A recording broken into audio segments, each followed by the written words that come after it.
एक साधु बाबा स्वयं को बहुत ही होशियार समझते थे। उनके 2 चेले थे। दोनों ही चेले काफ़ी हिष्ट-पुष्ट और लंबे तगड़े थे।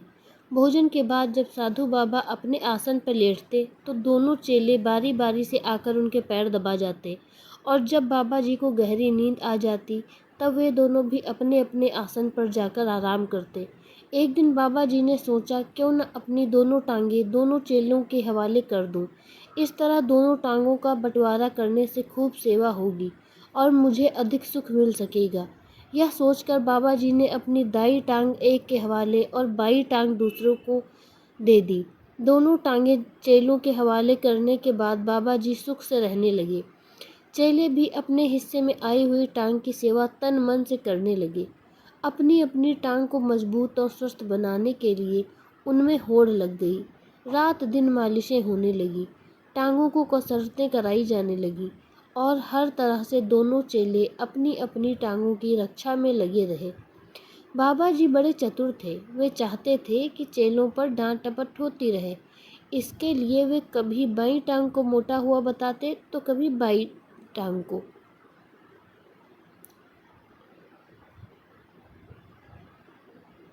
कभी दाईं टाँग को अधिक स्वस्थ हुआ करते। वे कभी एक चेले की प्रशंसा करते, कभी दूसरे की, ताकि सेवा में किसी तरह की कमी न रह जाए। धीरे-धीरे चेलों में मतभेद पैदा होने लगा। बाबा जी के द्वारा एक की तारीफ करने पर दूसरा चिढ़ जाता। एक से एक बढ़ चढ़कर दोनों यही चाहते थे कि गुरुजी उनसे हमेशा प्रसन्न रहे। एक दिन एक चेले के मन में विचार आया। वह सोचने लगा कि यदि मैं बाबा जी की दाईं टाँग तोड़ दूं तो दूसरे चेले के पास क्या रह जाएगा। निश्चित ही उसकी तो छुट्टी हो जाएगी। न रहेगा बाँस न बजेगी बाँसुरी। उस वक्त बाबा जी की दाईं टाँग का मालिक कहीं गया हुआ था। दोपहर भोजन के बाद बाबा जी ने अपने आसन पर लेट लगाई और चेले ने उनकी दाईं टाँग को पकड़ लिया। अरे रे, ये क्या करते हो? बाबा जी चिल्ला उठे। कुछ नहीं महाराज, देखना चाहता हूँ कि यह टाँग कितनी मजबूत है।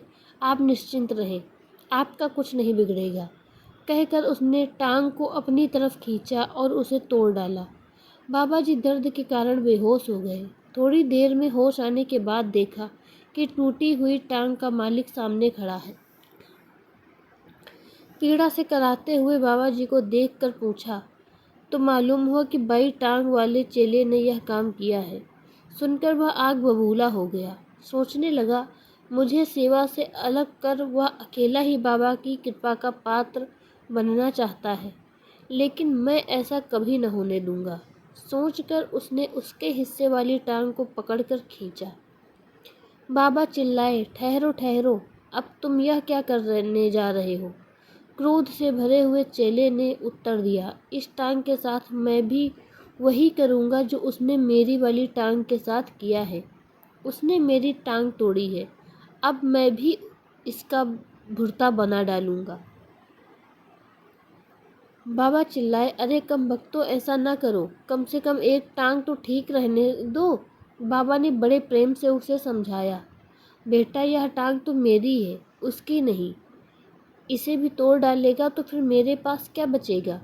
चेले ने उत्तर दिया, गुरुजी, आप ही कहते हैं कि दुष्ट के साथ दुष्टता ही करनी चाहिए। उसने मेरी वाली टाँग तोड़ी है। जब तक मैंने उसका बदला न लिया, मुझे बिल्कुल चैन न पड़ेगा। मैं इस टाँग को तोड़कर ही मानूंगा। कहकर चेले ने दाईं टाँग को पकड़कर खींचा और उसके 4 टुकड़े कर दिए। आपको यह कहानी कैसी लगी हमें कमेंट में ज़रूर बताएं और अगर अच्छी लगी है तो लाइक शेयर सब्सक्राइब ज़रूर करें। मिलते हैं अपनी अगली कहानी में, तब तक के लिए धन्यवाद।